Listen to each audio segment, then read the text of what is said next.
Happily married couples, let's move on. Understand the importance of communication. I love that. Communication. They don't repress their feelings and resort to stonewalling. Instead, they seek for gentle, inoffensive ways to express themselves. They seek to become great listeners, remembering that their partner too has a story to tell.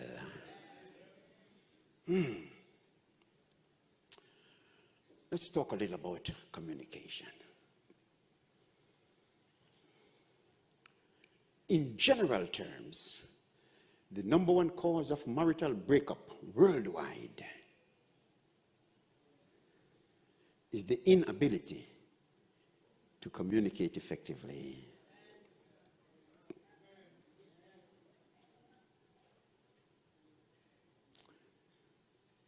There are so many different aspects to communication. Some say, well, you hurt me, I don't want to talk about it. One of the first things is that in marriage, you must communicate. Don't sit back and say, I don't want to talk about it. I'm over. I'm over. It's called stonewalling. Every time the spouse tries to talk to you, they're up against a brick wall. I don't want to talk about it. Don't you hear I say it?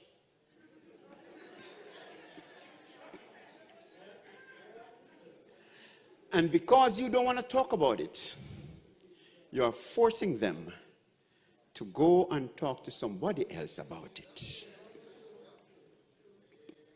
You must want, of course I can understand, if the emotion at that time is injured and bruised, you can say, well, give me some time. But when they come back tomorrow, can we talk about it? I don't want to talk about it. Don't you hear I said it? No. There comes a time when we must want to talk. When they don't talk about it, you are leaving them with no other option but to start making assumptions. Because they're ignorant. They cannot get the truth from you.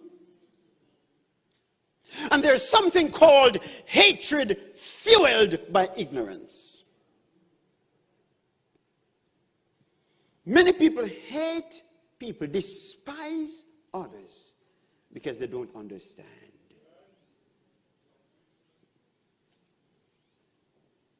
And this is why when you don't understand,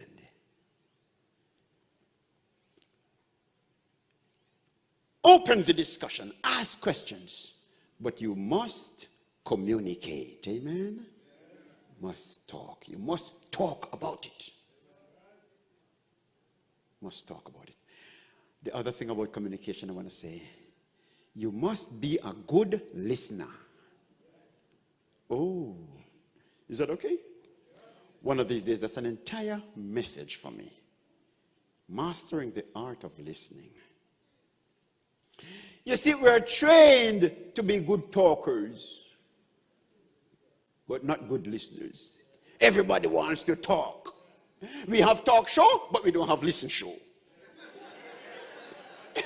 It's all about talking. Did you know that there are spouses who get so sick because they do not have a spouse to talk to? There are some wives, the husband will not listen to them. Either too busy or not inclined to. They end up in the hospital. The doctor does the diagnosis. I don't see anything wrong with you. Doctor, I'm sick.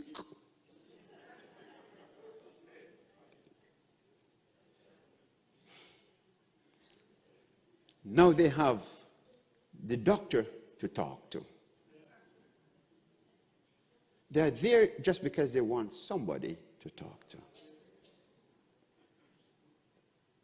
Friends, can I share with you today? Did you know that God has a very strong declaration and a serious pronouncement upon those who will not listen? Proverbs 18. You know what the Bible says? He says, those who talk before they get the full story, before they listen, they are an embarrassment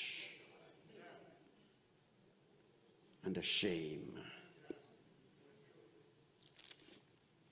Did you know, friends, one of the habits that is most reprehensible is to be in a relationship when you will not listen. Husband says, I'm so sorry, Pastor. I don't know what next to do. My wife doesn't understand me. And upon investigation, you know why? She does not understand him, for she does not listen. Every time, the moment he's ready to express his heart, to vent his sadness and his frustration, the moment he's ready to talk, she just cut the conversation and belch. She punctuated the conversation and she started talking and will not stop. He is silenced. For she will not listen. Friends, I speak it with passion because I know so many homes are heading downhill. From holy wedlock to unholy deadlock. Why? Because one will not listen. Then she comes back and says, imagine this, imagine you do all your business, you tell your secretary, look what you do, you buy this, you buy that for the business, you buy that for the business, and you never tell me, but you were not listening.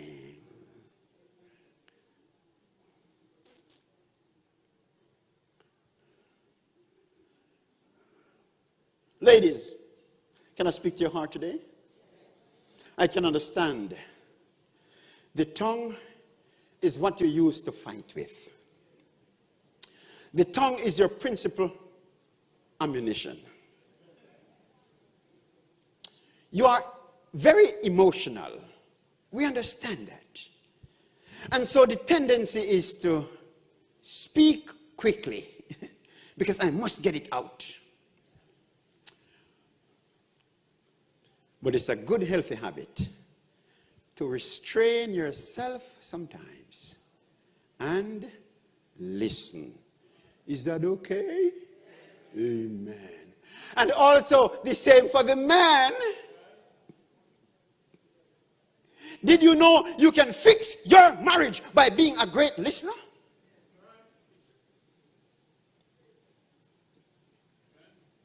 Did you know what a woman desires most in a husband? Is for him to listen. Sometimes you have conflicts in the marriage, especially when it is the woman who is upset. Listen to me, men. Can I share with you a secret? You want to solve the issue with your wife? When she is upset and she's ready to talk, don't think for one moment you can compete with her. In other words, do not try it. And there's a scientific reason for that. She wants to vent. That emotion is so strong and large, it zooms in her heart that no matter what you say, it only bounces off. Listening is a philosophy. When you listen and you give her an opportunity to exhale, to bring it out in the open.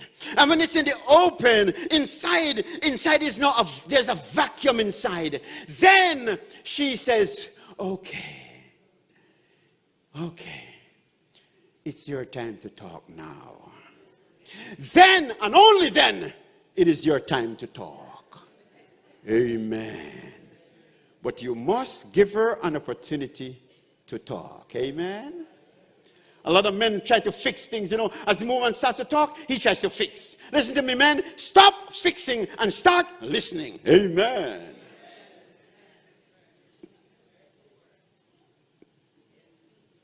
When you listen to a woman, when she's upset like that, and you listen to her and she vents, Did you know she finds therapy by just venting? At the end, she looks upon you and she sees you as the attractive husband. For you are the reason for her healing. For you, listen to her. Amen. There's a great power in listening, isn't that right? No wonder the book of James says we should be what? Quick to hear and slow to speak. No wonder God gave us 2 ears and 1 mouth. Amen. He expects us to listen more than we speak. What do you say?